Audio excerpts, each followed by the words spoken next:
የሞኝ ዘፈን ሁልጊዜ አበባዬ ነው ይባላል። የሞኝ ዘፈን ምርጫ ሲደርስ መንግስት አደርጋለሁ ካለ አታድርጉ፣ ሰላም የለም፣ ኑሮ ውድነት ነው፣ እንትና ጸጉሩ ተመልጧል ይላሉ። መንግስት ኮሮና መጥቷልና ትንሽ ወራት እናቆይ ካለ የለም ምርጫ ማድረግ አለብን፣ ካለ ምርጫ ህገ መንግስት ይበላሻል፣ ዲሞክራሲ ይበላሻል ይላሉ። ለምን? ሽግግር መንግስት። በየትኛው የአፍሪካ ሀገር ውስጥ ምርጫ ሳይደረግ ቀርቶ የሽግግር መንግስት የተፈጠረው? ኤርትራ። የት እናውቃለን? ከየት ተማር ነው ይሄንን? ምርጫ ተደረገም አልተደረገም ተጎጂው ምርጫ ተወዳድሮ እድል መሞከር ያለበት ኃይል ነው እንጂ ስልጣን ላይ ያለ መንግስት አይደለም። ይሄ መጥፎ ልምምድ ነው።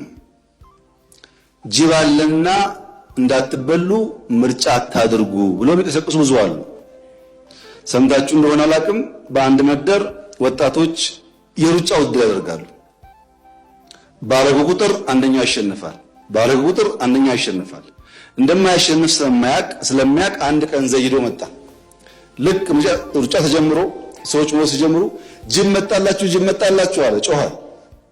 ወደፊት እየሮጠ የነበረው ሰው ጅብ መጣ ብሎ ወደ ኋላ ተመልሶ አልፎት ሄደ። እነሱ ወደዛ ሲሮጡ ወደዚህ ሮጦ ቀደማቸው። አሁን ጅብ አለና ምርጫ አትውጡ፣ ከዛ ሽግግር መንግስት መጥቶ የቀደም እንሆናለን የሚል አደገኛ በሽታ በወንድሞቻችን ጭንቅላት ውስጥ ገብቷል። ይሄ ጠቃሚ አይደለም። ምርጫ ጥሩ ነው። ፐርፌክት እንኳን ባይሆን ልምዱ ጥሩ ነው። ፐርፌክት ላይሆን ይችላል፣ ግን ልምድ ጥሩ ነው። በእኛ በኩል ያለ ኮሚትመንት ግን በዚህኛው ምክር ቤት በእያንዳንዱ ክልል ምክር ቤትም ብዙ ድምጾች እንዲሰሙ መንግስት ይሁነኝ ብሎ መስራት አለበት።